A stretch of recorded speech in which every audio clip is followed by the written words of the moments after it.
ঈদ উল ফিতরের মুক্তির ভিড়ে যখন 6টি সিনেমা একসঙ্গে পর্দা দখল করে তখন এক নির্জন ডাকে হুঙ্কার দিয়ে উঠে এলো একটি নাম, জংলি। আর সেই হুঙ্কারের পুরোভাগে ছিলেন সিয়াম আহমেদ, যিনি শুধু নিজের অভিনয় নয়, নিজের আত্মত্যাগেও প্রশংসার দাবিদার হয়ে উঠেছেন।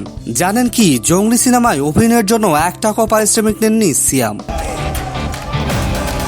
কেন জানেন? কারণ এই সিনেমাটা ছিল তার কাছে শুধু একটি কাজ নয়, ছিল এক ভালোবাসার যোগ্য।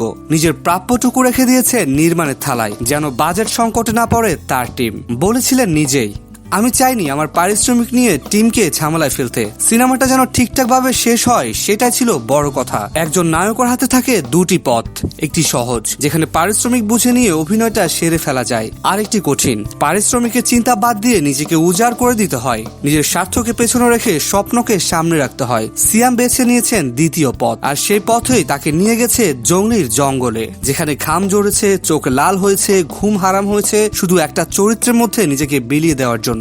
জংলিতে তিনি ছিলেন শুধু একজন অভিনেতা নন, ছিলেন সৈনিক, ছিলেন স্বপ্নবাজাক নির্মাতা, যিনি নিজের প্রাণ দিয়ে গড়েছেন সিনেমার কাঠামো। সিনেমার একটি দৃশ্য যেন সিয়ামের আত্মার প্রতিচ্ছবি। তার চোখে ছিল আগুন, শরীরে ছিল ক্লান্তি, আর মুখে ছিল একটাই জেদ, এই সিনেমা হবে এবং মন ছুঁয়ে যাবে।